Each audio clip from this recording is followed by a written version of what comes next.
Hello viewers, welcome back to real जनता। आज हम यहाँ पे नवरात्र स्पेशल सीरीज में माता कालरात्रि के 7वें दिन के पाठ के बारे में पढ़ेंगे और सुनेंगे। और इनका श्लोक इस प्रकार है। एक वेणी जपा कर्णपुरा नग्ना खरासिता लाम्बोष्टि कर्णी काकर्णी तैलाभ्य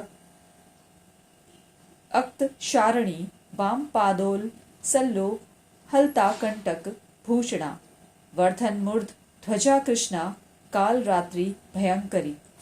माँ दुर्गा जी की 7वीं शक्ति कालरात्रि के नाम से मानी जाती है।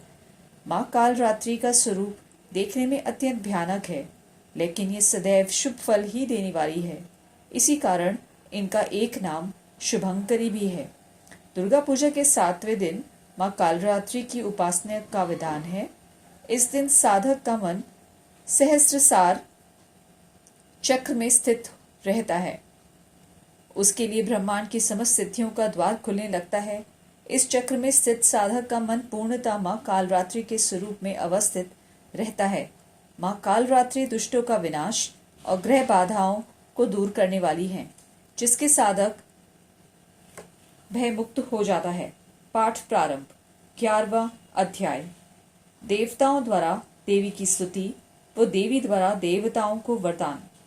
ऋषि बोले, देवी जी ने जब दैत्य महाअसुर शुंभ का वध कर दिया, तब इंद्रादिक सभी देवता अग्नि को मुख्य करके अपने मनोरथ सिद्धि के लाभ से सभी दिशाओं को दमकते हुए मुख कमलों से प्रकाशित करते हुए उस कात्यायनी देवी की स्तुति करने लगे।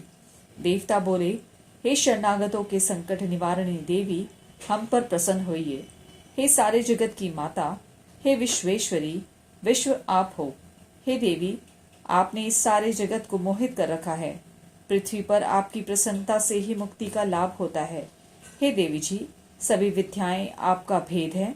जगत भर की सब स्त्रियां आपकी ही मूर्तियां हैं। हे जगदम्बे, आप अकेली ने ही सारे जगत को व्याप्त किया हुआ है। आपकी स्तुति क्या हो सकती है? आप तो स्तुति से परे हो एवं परावाणी हो, जबकि आप सबकी आधार, स्वर्ग एवं मुक्ति देने वाली हो। इसी से आपकी स्तुति होगी। आपकी स्तुति के लिए अन्य कौन सी उक्तियां हो सकती हैं? सारे जनों के हृदय में बुद्धि रूप होकर आप ही स्थित हो। हे देवी, स्वर्ग एवं मोक्ष देने वाली नारायणी, आपको नमस्कार है। काष्ठादिक रूप से सबकी रक्षा कीजिए। हे देवी, आप चर अचर की स्वामिनी हो। आप ही एकमात्र जगत का आधार हो। पृथ्वी स्वरूप में विराज रही हो। देवी जी, आपके पराक्रम अलंघनीय है। आप ही जल स्वरूप में स्थित होकर इस सारे विश्व को तृप्त कर रही हो।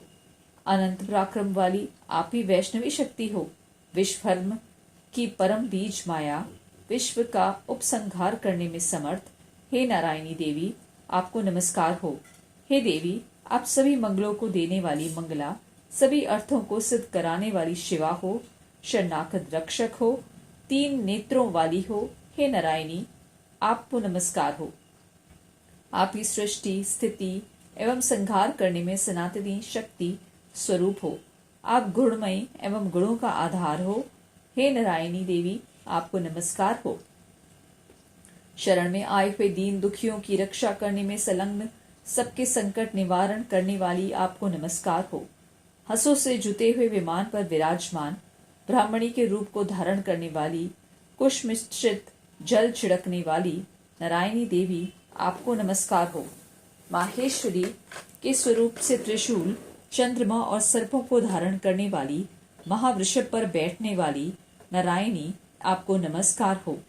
मोर तथा मुर्गों से आवृत महाशक्ति कर में धारण करने वाली, महापाप रहित कौमारी रूप में स्थित है। हे नारायणी, आपको नमस्कार हो। शंकर, चक्र, गदा, शांग इन उत्तम अस्त्रों को धारण करने वाली वैष्णवी शक्ति रूप प्रसन्न हो। हे नारायणी, आपको नमस्कार हो। हाथ में भयंकर चक्र धारण किए, दाढ़ों पर पृथ्वी को उठाए हुए वराह रूप धारणी शिवे नारायणी, आपको नमस्कार हो। भयानक नरसिंह का रूप धारण करके दैत्यों का वध करने के लिए उद्यमशील, त्रिलोकी की रक्षा करने में परायण नारायणी, आपको नमस्कार हो। हजारों उज्जवल नेत्र धारण करने वाली, किरीट धारणी, महावज्र धारणी, वृतासुर के प्राण हरने वाली, इंद्रिय शक्ति रूपा नारायणी, आपको नमस्कार हो। शिवदूती के स्वरूप से दैत्यों की बड़ी सेना का नाश करने वाली, महानाद करने वाली, भयंकर रूप वाली नारायणी, आपको नमस्कार हो। भयानक दाणों से भयानक मुख वाली, मुंड मालाओं में शोभायमान, मुंडों का मंथन करने वाली चामुंडा नारायणी, आपको नमस्कार हो। लक्ष्मी, लज्जा, महाविद्या, श्रद्धा, पुष्टि, स्वधा, ध्रुवा, महारात्रि, महाविद्या रूपा, हे नारायणी, आपको नमस्कार हो। मेधा, सरस्वती, वरा, ऐश्वर्य रूपा, पार्वती, महाकाली, संयमशीला, सर्व स्वामिनी, हे नारायणी, आपको नमस्कार हो। सर्व ईश्वरी, सभी शक्तियों के संपन्न, हे दुर्गा देवी, हमारी भयों से रक्षा करो। हे देवी, आपको नारायण नमस्कार हो। ये आपका मुख 3 नेत्र से भूषित और सुंदर है, हमारी सभी भयों से रक्षा करो। हे कात्यायनी, आपको नमस्कार हो। हे भद्रकाली, सभी दैत्यों का नाश करने वाली, भड़कती हुई अग्नि की ज्वालाओं से महाभयानक आपका त्रिशूल हमारी भय से रक्षा करे, आपको नमस्कार हो। हे देवी, शब्द सारे जगत को व्याप्त करके जो दैत्यों का तेज हनन कर देता है, वो आपका घंटा जैसे माता अपने पुत्रों को पापों से बचाती है, वैसे ही हमारी रक्षा करे। हे चंडिके, आपके सुंदर हाथों की तलवार जो असुरों के खून और चर्बी से लथपथ हो रही है, वो हमारा मंगल करे, हम आपको प्रणाम करते हैं। हे देवी, जब आप प्रसन्न होती हो तो सभी रोगों को नष्ट कर देती हो, क्रोध करने पर सभी मनोरथ एवं कामनाएं नाश करती हो।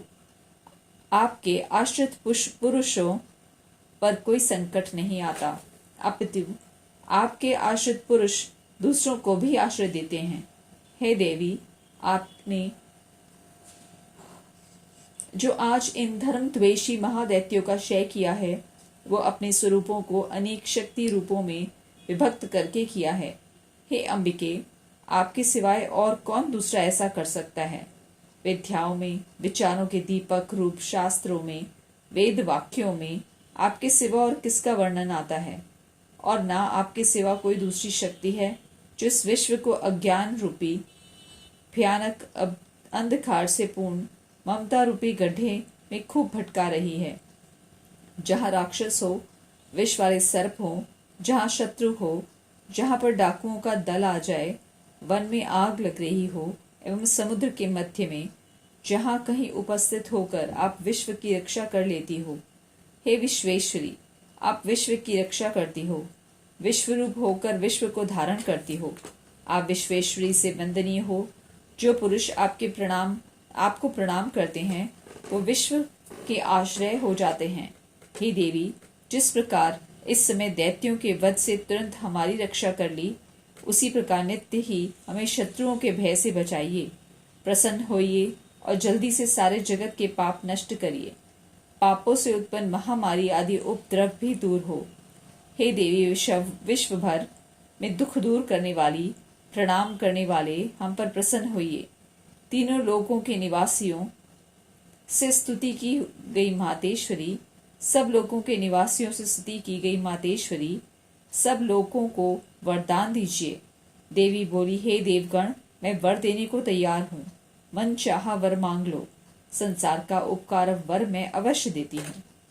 देवता बोले, हे सर्वेश्वरी, आप त्रैलोकी की समस्त बाधाएं शांत करें। इसी प्रकार हमारे शत्रुओं का भी नाश करती रहें।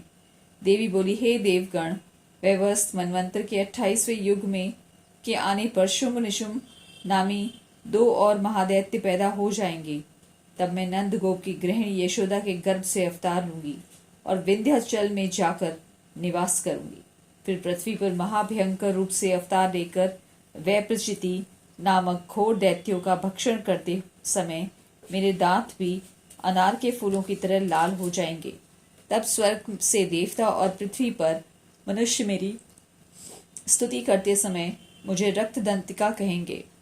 उसके अनंतर जब पृथ्वी पर 100 वर्षों तक वर्षा नहीं होगी, पानी मिलेगा ही नहीं, तब मुनिजन मेरी स्तुति करेंगे। उस समय मैं अयोनिजा प्रकट होंगी। मैं 100 नेत्रों द्वारा उन मुनियों को देखूंगी। तब मनुष्य मेरे सताक्षी नाम से कीर्तन करेंगे। हे देवतागण, उस समय सारे संसार को जब तक वर्षा नहीं होती तब तक अपने शरीर से उत्पन्न शाकों द्वारा पालूंगी। पृथ्वी पर शाकंभरी के नाम से मैं विख्यात हो जाऊंगी। वहां पर मैं एक दुर्गम नाम के दैत्य का वध करूंगी। फिर मेरा नाम दुर्गा देवी विख्यात होगा।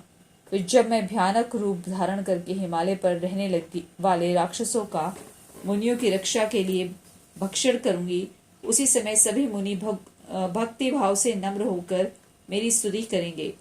तब मेरा नाम भीमा देवी विख्यात होगा।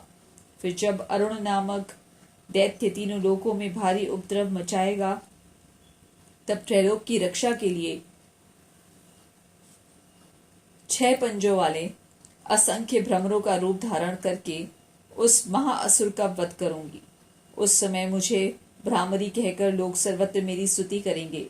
इसी प्रकार जब जब भी लोकों में दैत्यों द्वारा बाधाएं उपस्थित होगी, तब तब मैं अवतार लेकर शत्रुओं का नाश करूंगी। 12वां अध्याय, देवी चरित्रों का पाठ का महात्म्य। देवी बोली, जो पुरुष एकाग्र होकर इन स्तोत्रों से नित्य मेरी स्तुति करेगा, उसकी सभी बाधाएं मैं निसंशय नाश कर दूंगी। और जो मधु कैटभ का नाश, महिषासुर का घात एवं शुम निशुम इन दोनों के वध आदि का कीर्तन करेंगे, और जो एकाग्र होकर अष्टमी, चतुर्दशी, नौमी तिथियां में भक्ति पूर्वक मेरे इस उत्तम चरित्रों का महात्म्य सुनेंगे, उन्हें किसी प्रकार का अनिष्ट स्पर्श नहीं कर सकेगा। न पापों से उत्पन्न आपत्तियां उन्हें दुखित कर सकेंगी, न दरिद्रता प्राप्त होगी, न प्रिय का वियोग होगा, शत्रु का भय नहीं होगा, लुटेरे तथा राजा से भी कोई भय नहीं आएगा, और न शस्त्रों से, न अग्नि से, न जल राशि से भय कभी भी ना होगा। इसलिए मेरा महात्म्य एकाग्रचित होकर पढ़ना चाहिए एवं भक्ति के साथ सुनना चाहिए। मेरा चरित्र परम मंगलदायक है। महामारी से उपद्रव सभी उपद्रवों को तथा 3 पापों को मेरा महात्म्य शांत कर देता है। मेरे जिस मंदिर में मेरा ये महात्म्य पढ़ा जा रहा हो, उस स्थान का मैं कभी त्याग नहीं करती। वहां मेरा सदा सानिध्य रहता है। बलिदान, पूजा, अग्निहोत्र एवं महोत्सव में इस मेरे सारे चित्र का पाठ करें और श्रवण करें। इस प्रकार विधि जानकर अथवा बिना जाने बलि, पूजा, हवन आदि जो कुछ भी करेगा, उसे मैं प्रीति पूर्वक ग्रहण कर लेती हूँ। शरद काल में मेरी वार्षिक महापूजा की जाती है। इस अवसर पर जो मेरे इस महात्म्य को भक्ति के साथ सुनेगा, उसकी सभी बाधाएं निवृत्त हो जाएंगी और वो धन्य, धान्य, पुत्र आदि से संयुक्त हो जाएगा। मेरी उस पर कृपा होगी, इसमें संशय नहीं। मेरे इस महात्म्य को, मेरी उत्पत्ति की पवित्र कथाओं को एवं युद्ध में मेरे पराक्रम को जो मनुष्य सुनेगा, उस सर्वदा निर्भय हो जाएगा। मेरे महात्म्य सुनने वाले मनुष्यों के शत्रु नष्ट हो जाते हैं, कल्याण प्राप्त होता है और कुल आनंदित रहता है। सभी शांति कर्मों में स्वप्न देखने पर, ग्रहों की दारुण पीड़ा होने पर मेरा महात्म्य श्रवण करें। उसके सभी उपद्रव शांत हो जाते हैं। ग्रहों की दारुण पीड़ाएं निवृत्त हो जाती हैं। मनुष्यों को देखा हुआ बुरा स्वप्न सुख स्वप्न हो जाता है। बाल ग्रहों द्वारा पीड़ित बालकों के लिए ये महात्म्य शांतिदायक है। मनुष्यों में फूट हो जाने पर ये महात्म्य मित्रता कराने में परम उत्तम है। सभी दुराचारियों के बल का भली भांति नाश कर देता है। पढ़ने से ही राक्षस, भूत, पिशाच आदि का नाश हो जाता है और मेरा ये सारा महात्म्य मेरी सन्निधि प्राप्त करा देता है।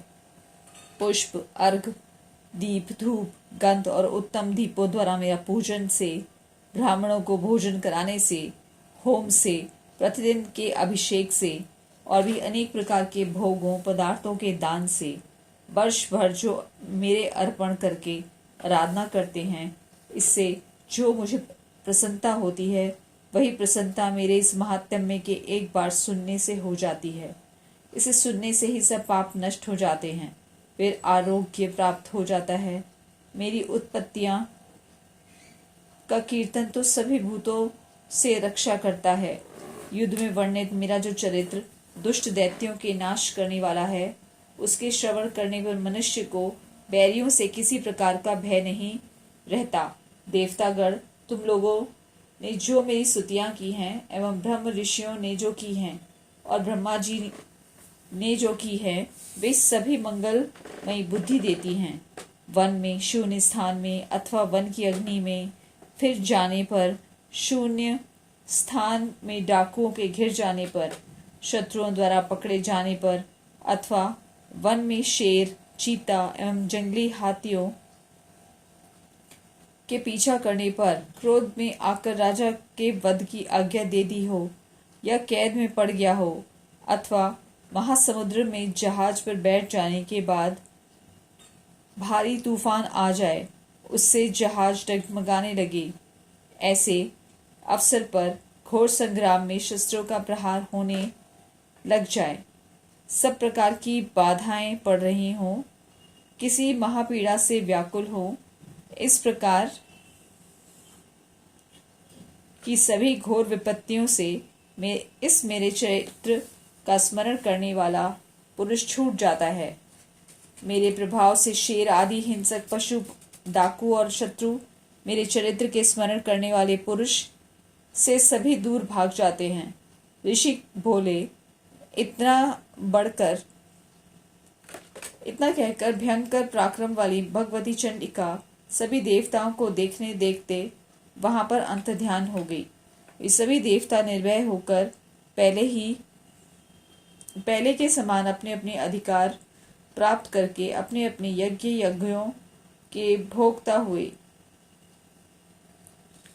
बाकी दैत्यों का हाल सुनिए।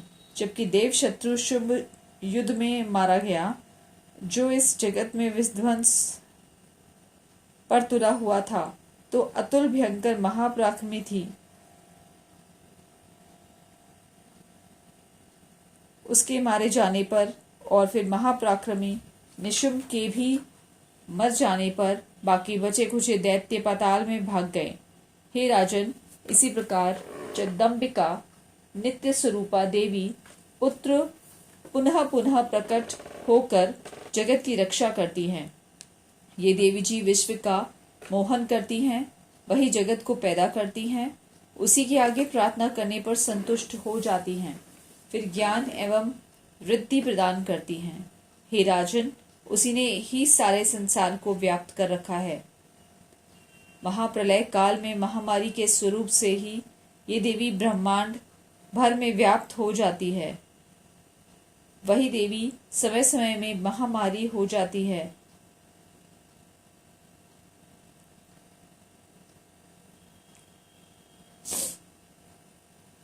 अजन्मा होते हुए भी वो सृष्टि रूप हो जाती है। वही सनातनी देवी समय समय पर प्राणियों की स्थिति किया करती हैं। मनुष्यों के उन्नति समय में वही देवी पर